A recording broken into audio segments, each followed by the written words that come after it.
एक बार, अच्छा मैं अभी तक फिजिकल प्रॉपर्टीज हमारी खत्म हो चुकी हैं पी ब्लॉक के अंदर, क्लियर। फिजिकल प्रॉपर्टीज खत्म हो चुकी हैं। केमिकल प्रॉपर्टीज में भी, केमिकल प्रॉपर्टीज हमने क्या ले लिया इसके अंदर, reaction with air and water. तो मैंने इसमें तुम्हें बताया reaction with air and water के अंदर बोरोन और एल्यूमिनियम नॉर्मल कंडीशंस पे रिएक्ट नहीं करते हैं। बोरोन एक्चुअली क्रिस्टलाइन फॉर्म में रिएक्ट नहीं करता है ना, क्रिस्टलाइन फॉर्म में रिएक्ट नहीं करता है। एल्यूमिनियम जो है इसके ऊपर प्रोटेक्टिव ऑक्साइड लेयर बन जाती है, इसलिए रिएक्ट नहीं करता है। लेकिन अगर हमारा एमोर्फस बोरोन है और हाई टेम्परेचर है तो उस केस में बोरोन भी रिएक्ट करता है, एल्यूमिनियम भी रिएक्ट करता है, और दोनों के दोनों क्या बना देते हैं, दोनों के दोनों बना देते हैं इसमें बी एयर के साथ B2O3 और बी एन होल एक्स बनता है, जिसको हम इनऑर्गेनिक ग्रेफाइट बोलते हैं। और टेम्परेचर अगर हम बढ़ा दें इसका 700 डिग्री सेल्सियस कर देंगे अगर, तो इनऑर्गेनिक डायमंड बन जाता है। और इसमें Al2O3 और ALN बनता है हाई टेम्परेचर। तो ये बन जाते हैं ALN, ये बन जाते हैं ऐसे ही। मैंने तुम्हें एक क्वेश्चन का और कराया था, B2O3 Al2O3 Ga2O3 और In2O3 Tl2O3, इसको अरेंज करना था बेसिक कैरेक्टर में। तो नीचे आने पर क्योंकि मेटेलिक कैरेक्टर बढ़ रहा है इसलिए बेसिक कैरेक्टर भी ऑक्साइड्स का बढ़ जाएगा। ये तुम्हें बता दिया था एयर के साथ रिएक्शन पे। उसके बाद वाटर से रिएक्शन, वाटर से रिएक्शन बोरोन की कार्बन सिलिकॉन जर्मेनियम, ये नहीं होती reaction because of their network structures, इनकी रिएक्शन नहीं होती सही ना वाटर के साथ। और टिन की रिएक्शन अगर बात करें, टिन की रिएक्शन तो वो रिएक्ट करता है वाटर के साथ, लेकिन स्टीम, अगर स्टीम है, water in the form of steam है तो ही रिएक्ट करेगा और SnO2 प्लस H2 बना देगा। ये बता दिया था मैंने तुम्हें। और पीबी रिएक्ट नहीं करता, क्यों? Because of formation of protective oxide layer, because of formation of protective oxide layer does not react with water. ये मैं तुम्हें कल बता चुका हूँ। आज जो हमें करना था वो था रिएक्शन विद, और एल्यूमिनियम जो रिएक्ट नहीं कर रहा वाटर के साथ ऑक्साइड लेयर की वजह से, इसलिए क्या कहाँ यूज करते हैं हम, हाई टेंशन वायर्स के अंदर एल्यूमिनियम को यूज करते हैं because of formation of thin protective layer on the surface of aluminium, इसलिए इसको हाई टेंशन वायर्स में यूज करते हैं। तो आज जो हमें करना था वो था reaction with acid and alkalis, reaction with acid and alkalis, ये स्टडी करना था ग्रुप 13 और ग्रुप 14 के साथ। तो ग्रुप 13 और ग्रुप 14 के साथ बोरोन तो रिएक्ट करता नहीं है, देखिए ना, बोरोन जो है वो एसिड और अल्कली के साथ मॉडरेट टेम्परेचर पर नहीं रिएक्ट करता, सही ना। और एल्यूमिनियम मिनरल एसिड में डिसॉल्व कर, एल्यूमिनियम तो एम्फोटेरिक होता है, इसकी ऑक्साइड्स और हाइड्रोक्साइड एम्फोटेरिक होती हैं, तो ये एसिड और अल्कली दोनों के साथ रिएक्ट कर जाता है, सही है। बोरोन क्यों नहीं रिएक्ट कर रहा है, कोई पूछेगा क्यों रिएक्ट नहीं कर रहा है, क्योंकि इसका ये नेटवर्क सॉलिड है, नेटवर्क सॉलिड है, इसके नॉर्मल कंडीशंस पे ये रिएक्ट नहीं करता है। लेकिन अगर कंसंट्रेटेड आ जाएगा ना इसके साथ कोई चीज, यानी एसिड का कंसंट्रेशन ज्यादा है, तो उस केस में रिएक्ट कर जाता है, कंसंट्रेटेड HNO3 अगर है तो फिर ये बना देता है boric acid H3BO3 plus NO2। और ये ध्यान रखना, नाइट्रिक एसिड का मैं डिटेल ले भी देता हूँ एक बार। कंसंट्रेटेड नाइट्रिक एसिड अगर है, कंसंट्रेटेड मतलब 70% के आसपास, 70% के आसपास नाइट्रिक एसिड है, तो ये बना देगा H3BO3 बोरिक एसिड और NO2 कंसंट्रेटेड फॉर्म में, तो ही रिएक्ट करेगा। और अगर क्या कहते हैं, एल्यूमिनियम अगर है, एल्यूमिनियम की रिएक्शन तो बहुत इंपॉर्टेंट है। Aluminium it dissolve both in acid as well as in alkali, acid as well as alkali दोनों में डिसॉल्व करता है।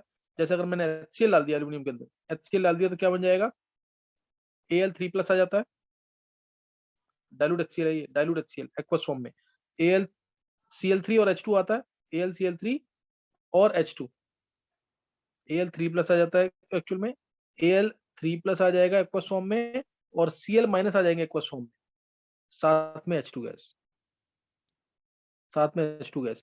या इसको Al3 प्लस को हम, क्योंकि ये एक्वस या डाइल्यूट HCl है, इसलिए इसको ध्यान रखना, इसको हम हेक्साहाइड्रेट की फॉर्म में भी लिखते हैं, AlH2 होल 6 3 प्लस। ये थोड़ा कोऑर्डिनेशन चैप्टर पढ़ लोगे ना तो उसमें और क्लियर हो जाएगा।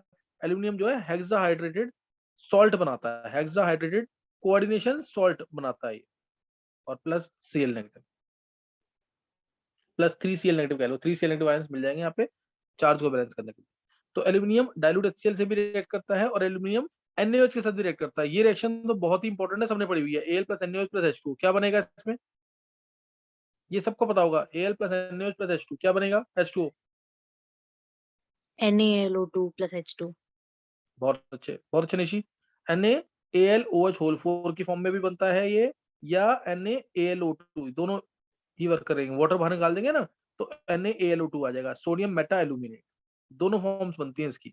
दोनों फॉर्म बनती है, साथ में H2 गैस रिलीज होती है इसके अंदर, साथ में इसके अंदर H2 गैस रिलीज होती है। तो ये रिएक्शन बहुत इंपॉर्टेंट है, और ये तो बैलेंस फॉर्म में भी आनी चाहिए, क्योंकि ये एनसीईआरटी का क्वेश्चन है मोल कंसेप्ट के अंदर। अगर वो ये रिएक्शन नहीं आती तो तुम नहीं कर सकते क्वेश्चन, तो क्वेश्चन नहीं हो पाएगा, ध्यान रखना इस चीज का। तो Al plus NaOH plus 3H2 आएगा, बैलेंस करेंगे सर, 3H2 आ जाएगा, तो ये आ जाएगा इसको ये 2 लगाना पड़ेगा, 2 NaOH 2 Al 2 NaAlOH होल 4 आ जाएगा, और यहाँ पे 3H2 आ जाएगा, बैलेंस करेंगे तो ये बैलेंस कर लेना इसको, क्योंकि 2 मोल एल्यूमिनियम से 3 मोल H2 मिलता है, ये इंपॉर्टेंट है उस क्वेश्चन के अंदर, तो ये बैलेंस फॉर्म में कर लेना। और इस रिएक्शन का एक इंपॉर्टेंट यूज है, ये तुमने सुना भी होगा, ड्रेनेक्स वगैरह सुना है ना, ड्रेनेक्स जो क्लॉग्ड पाइप्स को ओपन करने के काम आता है। क्लॉग्ड पाइप में वो जो भी डस्ट वगैरह फंस गया है ना, उसको ओपन करने के काम आता है। क्यों? तो क्लॉग्ड पाइप्स में Al प्लस NaOH का मिक्सचर होता है, वो रिएक्ट करके क्या देता है, H2 गैस देता है, और वो प्रेशर से जो क्लॉग्ड पाइप्स हैं उनको ओपन कर देगा। ये सही ना? Mixture of this aluminium and NaOH is used to open drains, है ना, जो क्लॉग्ड पाइप्स हैं उसको ओपन करने का काम भी आता है, because of release of this H2 gas at high pressure. तो ये रिएक्शन दिखानी है, mixture of this aluminium and alkali is used to open clogged drain pipes, उनको ओपन करने के काम आता है, तो इसको जरूर कर लेंगे। तो ये रिएक्शन किसके साथ थी? एल्यूमिनियम की रिएक्शन एसिड के साथ, एल्यूमिनियम की रिएक्शन NaOH के साथ, ये इंपॉर्टेंट रिएक्शन है, ये जरूर कर लेंगे, ये रिएक्शन जरूर करनी है। अब एसिड और अल्कली के साथ रिएक्शन अगर हम बात करें ग्रुप 14 की, अगर ग्रुप 14 की बात करें, reaction with acid and alkali, तो इसमें देखो carbon silicon germanium, carbon silicon germanium normal conditions पे डाइल्यूट एसिड के साथ तो रिएक्ट करेंगे नहीं। क्यों नहीं रिएक्ट करेंगे? ग्रुप 14 की बात कर रहे हैं, डाइल्यूट एसिड के साथ रिएक्ट नहीं करेंगे, क्यों? They are network solids. Network solid. बिल्कुल सही है, हाँ नेटवर्क सॉलिड है ये बोरोन की तरह, तो नो रिएक्शन, सही ना, नॉर्मल कंडीशन में रिएक्ट नहीं करेंगे। और अगर मान लो कार्बन में डाल दूं ना कंसंट्रेटेड HNO3, तो ये बना देता है H2CO3 plus NO2 gas. Concentrated nitric acid से कभी भी रिएक्शन होगी तो NO2 मिलेगा, कंसंट्रेटेड नाइट्रिक एसिड से कभी भी रिएक्शन होगी तो NO2 गैस मिलेगी। SN में डाल दिया, SN में डाइल्यूट HNO3 डाल दिया, अगर मैंने SN में डाइल्यूट HNO3 डाल दिया या PB में डाइल्यूट HNO3 डाल दिया, तो उसमें मिलेगा tin nitrate SnNO3 whole twice की फॉर्म में प्लस N2 डाइल्यूट के अंदर, डाइल्यूट यानी 6% के आसपास मान लेना, 6% के आसपास। और इसके बाद 6% मतलब 10 से 20% के आसपास डाइल्यूट अगर है, 20% के आसपास डाइल्यूट। और वेरी डाइल्यूट होगा ना तो 6% या लेस देन 6%, या लेस देन 6%। और अगर पीबी को भी डाल देंगे, पीबी को डाइल्यूट HNO3 डाल दिया तो लेड नाइट्रेट आ जाएगा, lead nitrate plus N2, nitrous oxide, जिसको हम लाफिंग गैस भी कहते हैं, nitrous oxide also called as laughing gas, इसको एज एन एनेस्थेटिक एजेंट भी यूज करते हैं नाइट्रस ऑक्साइड को। तो ये reaction with acid and alkalies करते हैं ना, reaction with acid and alkalies. Dilute HNO3 reaction ना बहुत इंपॉर्टेंट, डाइल्यूट एसिड की रिएक्शन काफी इंपॉर्टेंट है। अगर मैं तुम्हें सिंपल सी बात बताऊं कि अगर डाइल्यूट HNO3 या कंसंट्रेटेड HNO3 हम यूज करते हैं, डाइल्यूट के केस में ध्यान रखना, डाइल्यूट के केस में और कंसंट्रेटेड के केस में क्या रिएक्शन होगी, एक बार इसको समझ लेंगे, डाइल्यूट के केस में और कंसंट्रेटेड के केस में क्या रिएक्शन होगी। डाइल्यूट जैसे कॉपर है, विच इज कोई भी ऐसा मेटल जो लेस रिएक्टिव है, जो कोई भी ऐसा मेटल जो लेस रिएक्टिव है, अगर मैंने उसमें डाइल्यूट HNO3 डाल दिया तो वो बनाएगा copper nitrate plus N2 plus N2 NO sorry plus NO। कोई भी ऐसा मेटल जो लेस रिएक्टिव है हाइड्रोजन से, जैसे कॉपर ले लिया मैंने, तो वो क्या बनाएगा, कॉपर नाइट्रेट प्लस N। और कोई भी अगर कंसंट्रेटेड HNO3 है, कंसंट्रेटेड HNO3, तो कॉपर नाइट्रेट तो बनेगा ही बनेगा, साथ में कंसंट्रेटेड तो क्या बनता है हमेशा, कंसंट्रेटेड होगा तो क्या बनता है हमेशा, भी बताया मैंने ऊपर,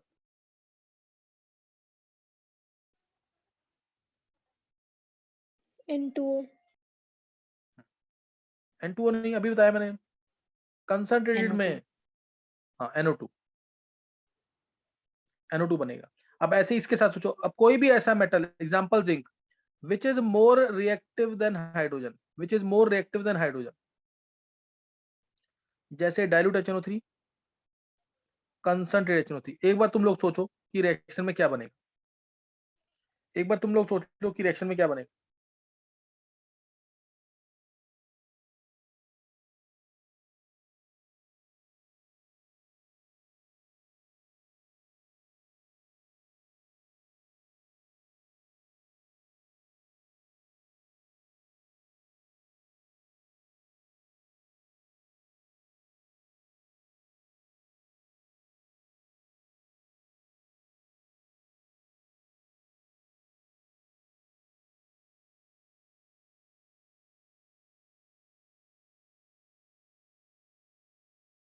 युविका थोड़ा सा और सोचो, हल्का सा गलत आंसर है।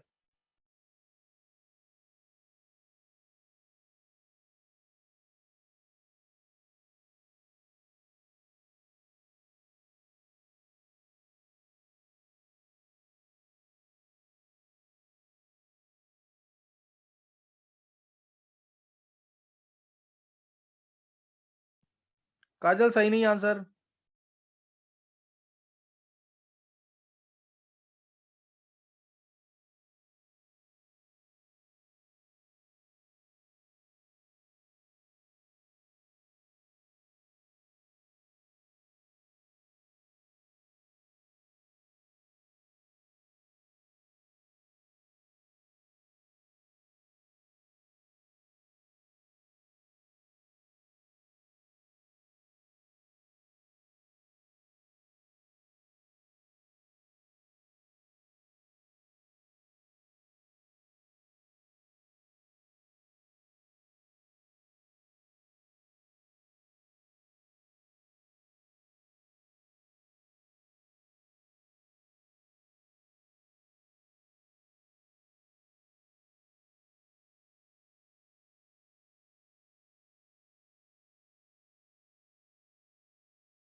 देखो उधर नहीं, आंसर सही आ रहा है किसी का भी। अभी मैंने ऊपर बताया भी था, ये देखो, जिंक है, डाइल्यूट HNO3 डाल दिया। जिंक क्या है? It is more reactive than hydrogen, more reactive than hydrogen. ये लाइन याद रखना जरूर। तुम अगर चेक करोगे ना, इसका पूरा एक मैट्रिक्स मैच आया हुआ IIT के अंदर, एम्स में भी इसके क्वेश्चन काफी आए हुए। और कॉपर क्या है? Less reactive than hydrogen, less reactive than hydrogen. तो देखो इसके अंदर जो आंसर आएगा ना, इसमें जिंक जो है ज्यादा रिएक्टिव है, जिंक ज्यादा रिएक्टिव है। जिंक नाइट्रेट तो बनेगा ही बनेगा, जिंक नाइट्रेट बनेगा ही बनेगा। डाइल्यूट HNO3 है ना, डाइल्यूट HNO3 तो बनेगा N2O, तो बनेगा N2O। और अगर कंसंट्रेटेड है तो इसमें NO2 ही। कंसंट्रेटेड है तो जिंक नाइट्रेट तो आएगा ही, साथ में NO2। कंसंट्रेटेड में हमेशा NO2 याद रख लो पहले तो। ये रिएक्शन जो लिखी है मैंने, ये सबसे इंपॉर्टेंट रिएक्शन है दोनों, इसीलिए दोनों लिख दिया। डिटेल दूंगा इसकी भी, डिटेल मैं इसकी दूंगा, लेकिन ये तो जरूर याद रख लेना। डिटेल क्या है इसकी, ध्यान देना। कॉपर में डाइल्यूट HNO3 डाला, कॉपर कम रिएक्टिव है, कम रिएक्टिव है। तो दूसरे की स्टेट देखो, HNO3 था, इसमें N की स्टेट +5 है, इसमें N की स्टेट क्या है? +5। ये रिएक्शन जब भी लेस रिएक्टिव देन हाइड्रोजन है तो डाइल्यूट के साथ NO बनेगा। जब भी मोर रिएक्टिव देन हाइड्रोजन है तो डाइल्यूट के साथ N2O बनेगा, nitrous oxide laughing gas. Concentrated में हमेशा NO2, चाहे नॉन मेटल भी होगा तब भी NO2, हमेशा NO2। ये दो रिएक्शन जरूर याद कर लेना, दोनों बहुत इंपॉर्टेंट रिएक्शन।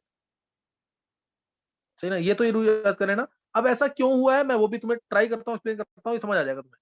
अगर डाइल्यूट HNO3 है, डाइल्यूट मतलब पानी है, इसमें पानी है और कॉपर, कॉपर है। अगर पानी है HNO3 यानी HNO3 की पावर कम है, HNO3 की पावर क्या है, कम है, और कॉपर जो है ये ज्यादा है, ये ज्यादा है, और HNO3 की पावर कम है, तो ये इसलिए दूसरे को ऑक्सीडाइज तो कर देगा, लेकिन खुद क्या होगा, रिड्यूस उतना नहीं हो पा। इसमें क्या हुआ, इसमें रिड्यूस ज्यादा हो गया ना, क्योंकि कॉपर की ताकत ज्यादा है इधर। कॉपर की ताकत ज्यादा क्यों है, क्योंकि इसके साथ तो पानी मिला हुआ है, ये तो ज्यादा है नहीं HNO3, तो कॉपर की पावर ज्यादा हुई ना, तो इसलिए ये इसको रिड्यूस क्या कर देगा, ज्यादा कर देगा रिड्यूस। समझ आइए कि नहीं। अब अगर कंसंट्रेट HNO3 है, ये मतलब कंसंट्रेट मतलब 70%, ये भी दिमाग में रखना, और डाइल्यूट मतलब 20%। कंसंट्रेटेड HNO3 यानी 70% HNO3 है, तो अब HNO3 की पावर ज्यादा हुई कि नहीं, अब HNO3 की पावर ज्यादा हुई कि नहीं, तो इसलिए कॉपर उसको उतना रिड्यूस नहीं कर पाएगा, और N की +5 स्टेट से सिर्फ +4 आ पाएगी, एक ही कम हुई। इधर क्या हो गई, +2, +5 से +2 हो गई कि नहीं। तुम्हें समझ आ रहा है मैं क्या बोल रहा हूँ, ये एक बार हैंड से करेंगे जो मैंने बोला यहाँ पे जल्दी से।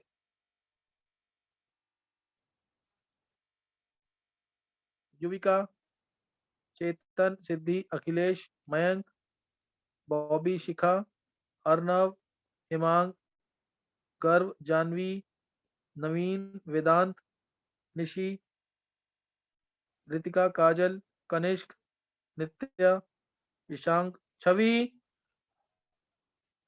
छवि समझ नहीं आया है। Yuvika, Yes, sir. युविका, युविका एक बार एक्सप्लेन करोगे क्या इसको जो मैंने बोला अभी कॉपर के लिए। डाइल्यूट है तो NO क्यों बना, कंसंट्रेटेड है तो NO2 क्यों बना।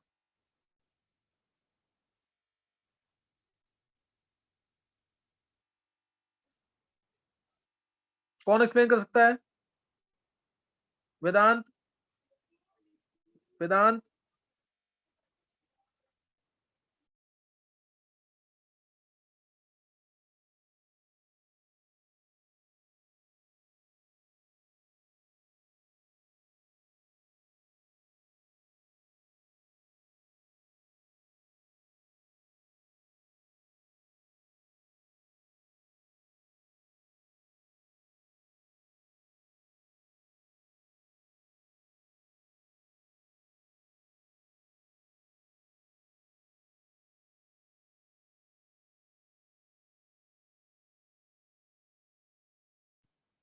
देखो एक बार दोबारा देख लो तुम लोग, एक बार दोबारा देख लो। डाइल्यूट HNO3 अगर है, बॉबी,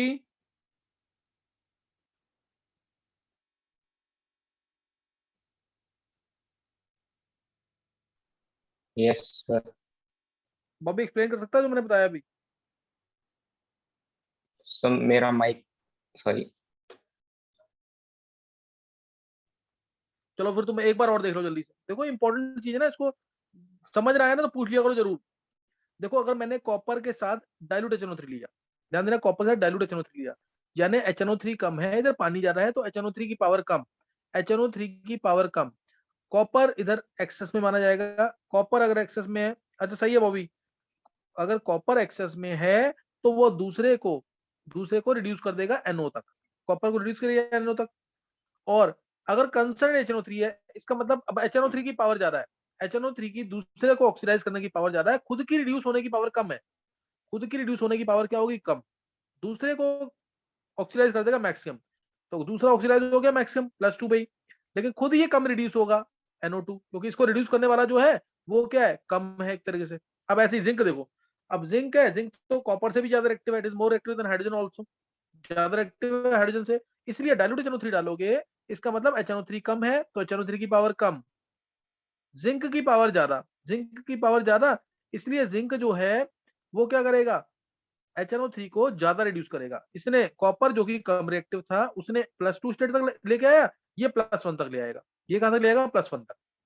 और कंसंट्रेटेड HNO3 है तो नेचुरल सी बात है, इसकी पावर ज्यादा नाइट्रिक एसिड की, तो ये रिड्यूस कम होगा, दूसरे को ऑक्सीडाइज ज्यादा करेगा, तो जिंक नाइट्रेट मिल गया, साथ में खुद रिड्यूस कम हुआ NO2 यानी +4 तक। अभी समझ आ गया कि नहीं, ये चीज सबको क्लियर हो गई कि नहीं।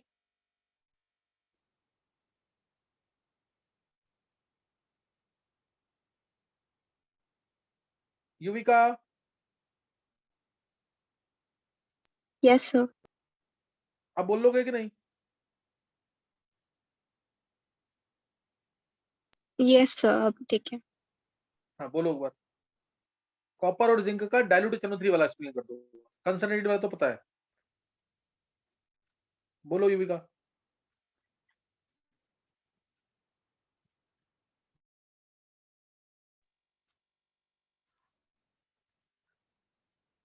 Yuvika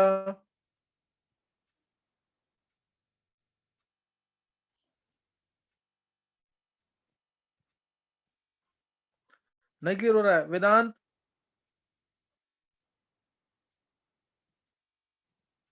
yes sir. वेदांत समझ आ गया तेरे को? यस सर, ये कंसेप्ट तो आ गया। वेदांत एक बार जल्दी से बोल दे वेदांत इसको। सर कॉपर डाइल्यूट HNO3 के साथ रिएक्ट कर रहा है तो मतलब HNO3 की पावर कंसंट्रेशन कम होगा कॉपर की मदद से, कॉपर के कंपैरिजन में। तो कॉपर उसे ज्यादा रिड्यूस कर देगा तो +2 की स्टेट तक ले आएगा। अगर हम जिंक की बात करें डाइल्यूट HNO3 के साथ, तो जिंक ज्यादा रिएक्टिव है कॉपर से भी और हाइड्रोजन से भी। तो उसे और ज्यादा अच्छे से रिड्यूस करके N2+ यानी +1 स्टेट तक ले आएगा। और से कंसंट्रेटेड HNO3। जी हाँ बोल बोल, बिल्कुल सही है वेदांत। Yes sir. और सर कॉपर अगर कंसंट्रेटेड HNO3 के साथ रिएक्ट कर रहा है तो वो उसे इधर HNO3 ज्यादा है तो वो रिड्यूस नहीं हो पाएगा, और तो NO2 ज्यादा रिड्यूस नहीं हो पाएगा तो NO2 यहाँ पे जहाँ पे +4 की स्टेट प्ले करेगा। और जिंक भी जब कंसंट्रेटेड HNO3 के साथ रिएक्ट कर रहा है तो HNO3 ज्यादा है तो बहुत कम रिड्यूस हो पाएगा और NO2 तक ही पहुंच पाएगा। बिल्कुल सही है, परफेक्ट एक्सप्लेनेशन दे दिया। ये सबको समझ आना चाहिए। फिर ये अब ना, अब ये तो जरूर कर लेना तो पीछे रिएक्शन लिखी है मैंने। अब मैं इसको थोड़ा सा डिटेल में ले रहा हूँ, इसी रिएक्शन को मैं थोड़ा और डिटेल में ले रहा हूँ। सपोज अगर अच्छा, HNO3 जो ऑक्सीडाइजिंग तुम कब मानोगे? HNO3 को ऑक्सीडाइजिंग तुम कब मानोगे? 20% पे डाइल्यूट HNO3 या 70% पे? 70% कंसंट्रेटेड है। कब इसको ज्यादा ऑक्सीडाइजिंग मानेंगे?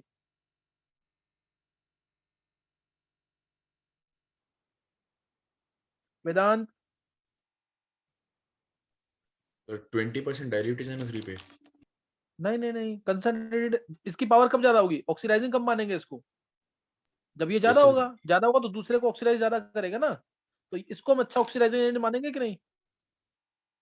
यस सर, लेकिन पहले वाले केस में वो खुद ज्यादा रिड्यूस होगा तो ज्यादा ऑक्सीडाइज नहीं करेगा रिएक्शन बैलेंस करने के लिए।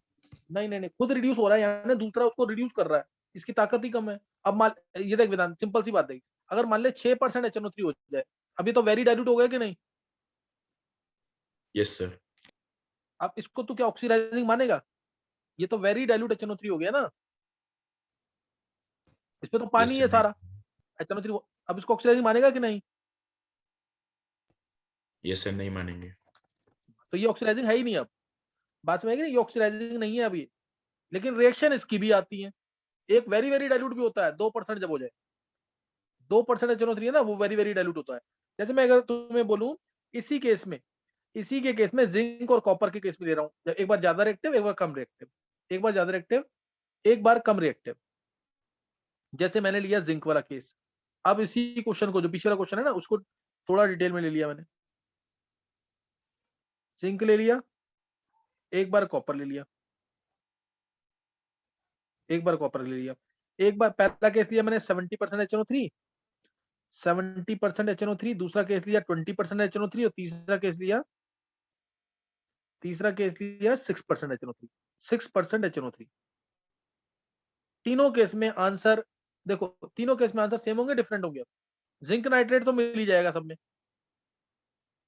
जिंक नाइट्रेट और जिंक नाइट्रेट। बाकी आंसर साथ में क्या होगा? साथ में आंसर क्या होगा?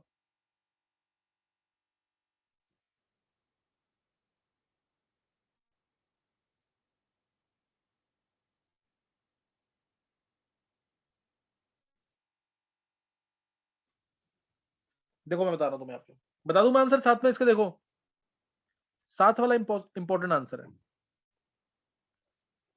हाँ हाँ बिल्कुल सही है युविका, दो पहले सही है, तीसरे का आंसर बताना है। दो तो मैं बता ही चुका हूं, दो पीछे। 70% HNO3 यानी HNO3 की पावर बहुत ज्यादा है, इसको तो कोई रिड्यूस ही नहीं कर सकता। इसका मतलब अगर करेगा भी तो बहुत कम। बिल्कुल सही है युविका, NO2 आ जाएगा। इसको कोई रिड्यूस ही नहीं कर सकता, करेगा भी तो बहुत कम। NO2 20% HNO3 अभी भी ये ऑक्सीडाइजिंग है, लेकिन अब इसको आसानी से दूसरा रिड्यूस कर सकता है, और आसानी से रिड्यूस कर सकता है, और जो ज्यादा रिएक्टिव होगा उतना ज्यादा रिड्यूस करेगा। जिंक ज्यादा रिएक्टिव हाइड्रोजन से, तो उसको ज्यादा रिड्यूस कर देगा, N2O बना देगा। अब इस केस में जब 6% HNO3 है, तो HNO3 की ताकत बिल्कुल खत्म। अब तो इसको कोई भी रिड्यूस कर सकता है, 6% वाले को। 6% HNO3 है तो क्या होगा, अब इसको कोई भी रिड्यूस कर सकता है। ये तो नॉन ऑक्सीडाइजिंग हो गया, मैंने बताया ना तुम्हें, अभी लिखा है मैंने 6% वाला, ये क्या होता था, नॉन ऑक्सीडाइजिंग, ये नॉन ऑक्सीडाइजिंग है। तो इसको दूसरा तो आसानी से रिड्यूस कर देगा, आसानी से रिड्यूस कर देगा। तो इसका मतलब इसका बन जाता है, देखो इसका क्या बन जाएगा, यहाँ पे स्टेट आई +1, यहाँ तो +1, अब नीचे क्या आएगी स्टेट, इससे कम आएगी ज्यादा आएगी, इससे कम आएगी ज्यादा आएगी। अब स्टेट पहले +4 थी, +1 हुई, अब स्टेट क्या आएगी, कम आएगी ज्यादा आएगी, हाँ कम आएगी, बिल्कुल सही है। और कम क्या आएगी, NH3 बनता है इसमें, अब स्टेट क्या आ गई, NH3, -3 आया कि नहीं है, N की स्टेट -3 आई कि नहीं है, ये क्लियर हुआ कि नहीं। Yes sir. अब ध्यान देंगे, N की स्टेट -3 आ गई ना, लेकिन अभी तुम्हारे पास साथ में HNO3 तो है ही, ये बेस होता है, अमोनिया क्या है, बेस। अब इसके साथ अमोनिया यानी NH4OH है, ये अमोनिया यानी NH4OH है। अब ये HNO3 से रिएक्ट कर जाएगा, अब ये HNO3 से रिएक्ट कर जाएगा और बना देगा NH4NO3, इसलिए आंसर ये आता है डाइल्यूट HNO3 के साथ। डाइल्यूट HNO3 के साथ ये आता है, एम्स का क्वेश्चन है ये, वेरी डाइल्यूट HNO3 के साथ।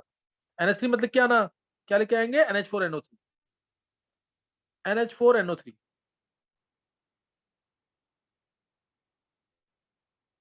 क्लियर हुआ कि नहीं है।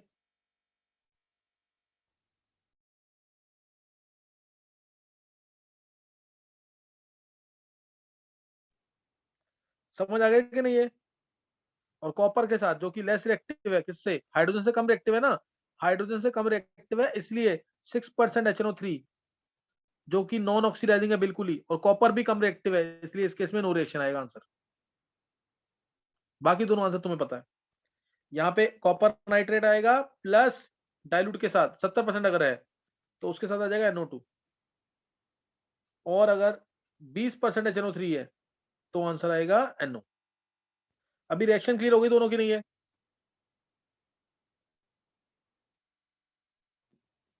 ये दोनों रिएक्शन क्लियर हो गई। Yes sir. अब मैग्नीशियम और मैंगनीज, एम्स का क्वेश्चन, मैग्नीशियम आ जाए या मैंगनीज, वेरी डाइल्यूट HNO3 के साथ,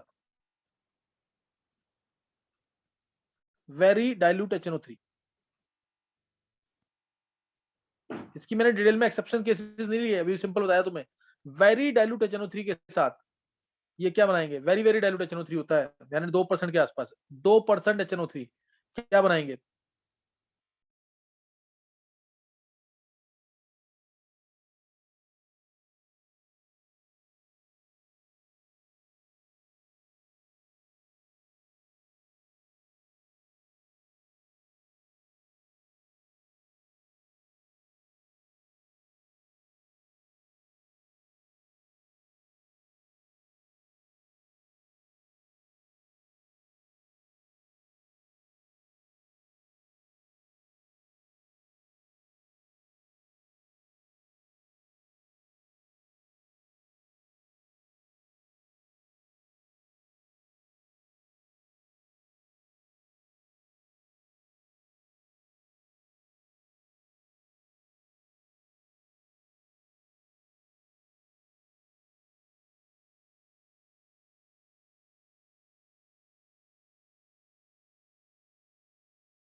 निकाला किसी ने आंसर।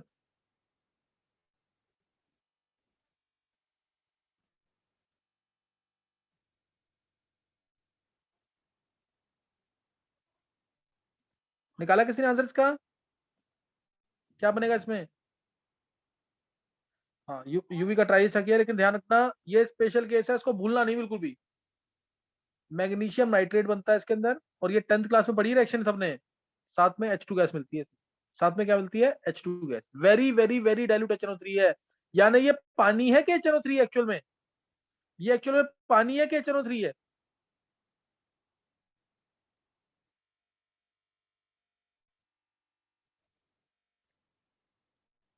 युविका इसमें पानी ज्यादा ना, वेरी वेरी डाइल्यूट HNO3 मतलब क्या था, 2% HNO3, नहीं समझ आया?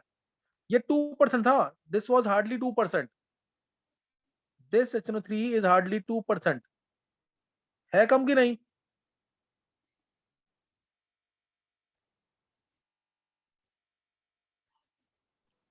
Yes, sir. मैग्नी हाँ, मैग्नीशियम की तो टेंडेंसी है इलेक्ट्रॉन लूज करने की, मैग्नीशियम तो इलेक्ट्रॉन लूज करेगा, मैग्नीशियम की टेंडेंसी तो है ना इलेक्ट्रॉन लूज करने की, ये तो इलेक्ट्रॉन लूज करेगा। अब जब सारा इसके अंदर पानी ही है, पानी है, पानी के अंदर क्या है, H+ आयंस, हल्का सा इलेक्ट्रोलाइट डला है, जिसकी वजह से जो H2O है वो टूट सकता है, या H+ आयंस तो है ही, चाहे वो एसिड के मान लो या फिर पानी के, H+ आयंस तो है ही, वो H+ आयंस इन इलेक्ट्रॉन को गेन कर लेते हैं, वो H+ आयन इस इलेक्ट्रॉन को गेन कर लेंगे और क्या बन जाएगा, H2 gas, 2H+ + 2 electron gives H2 gas, H2 gas. और H+ आयंस तो आ गए HNO3 से, Mg2+ को NO3- सिर्फ क्या करेगा, न्यूट्रलाइज करेगा, Mg2+ और NO3- क्या बना देगा, मैग्नीशियम नाइट्रेट। नहीं समझ आई बात ये? मैंगनीज के साथ भी देखो, मैंने तुम्हें बता दिया ना अभी, कुछ टाइम के अंदर ही तुम भूल जाओगे ये दो केसेस सबसे इंपॉर्टेंट वाले, मैग्नीशियम और मैंगनीज, ये 10th क्लास में रिएक्शन भी है, ये दोनों सिर्फ H2 गैस रिलीज करते हैं, ऑप्शन में आएगा ये, H2 गैस कौन देगा, तो मैग्नीशियम और मैंगनीज। एक बार हैंड करेंगे जिसको समझ आ गई रिएक्शन है, मैग्नीशियम के साथ और मैंगनीज के साथ।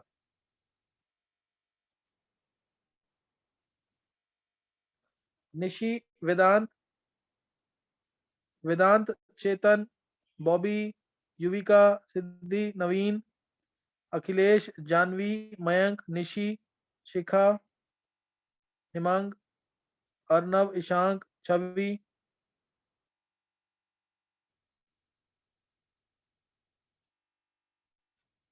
रितिका, नित्या, गर्व को नहीं समझ आया, गर्व, गर्व, काजल,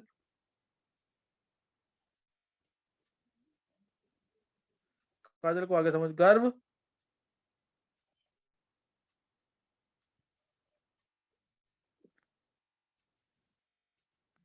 चलो ये ट्राई कर लेना क्वेश्चन, छोड़ना नहीं इसको।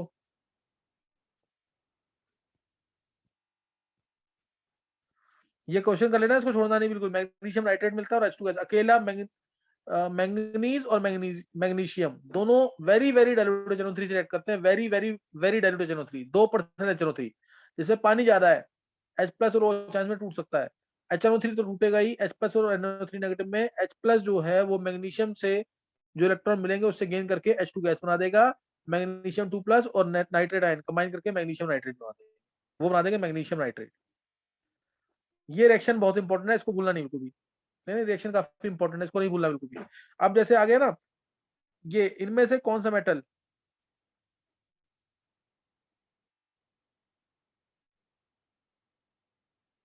इनमें से कौन सा मेटल है जो पैसिव है towards HNO3, towards more than 70% HNO3, कौन सा मेटल है जो पैसिव है टुवर्ड्स मोर देन 70% HNO3?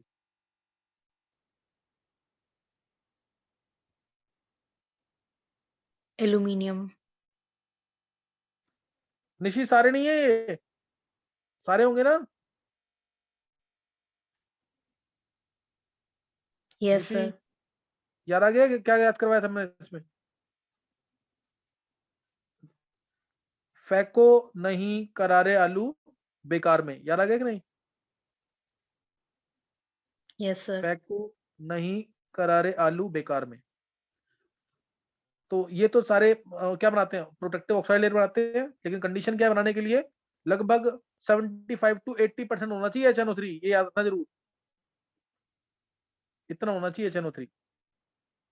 तो प्रोटेक्टिव, तभी तो बोलते हैं concentrated nitric acid can be transported in aluminium container, concentrated nitric acid, क्योंकि उससे क्या होता है, एक प्रोटेक्टिव ऑक्साइड लेयर बन जाती है एल्यूमिनियम के सरफेस पे। हाँ, बस एक केस जरूर याद रखना कि आयरन की प्रोटेक्टिव ऑक्साइड लेयर जो होती है ना वो Fe3O4 होती है, ये याद रखना, आयरन की प्रोटेक्टिव ऑक्साइड लेयर Fe3O4 होती है। तो आज ना एक इंपॉर्टेंट रिएक्शन पढ़ी हमने ये वाली HNO3 की, तो इसको पढ़ लेना जरूर। इसमें और भी डिटेल है, मैंने एग्जाम्पल कम लिए हैं बहुत, लेकिन जो बताया ना उतना जरूर कर लेना। जैसे नॉन मेटल के साथ भी एक एसिड मिलता है और साथ में NO2 नॉन मेटल के साथ, जैसे बोरोन की एग्जांपल ली थी मैं, यहां तक कर लेना।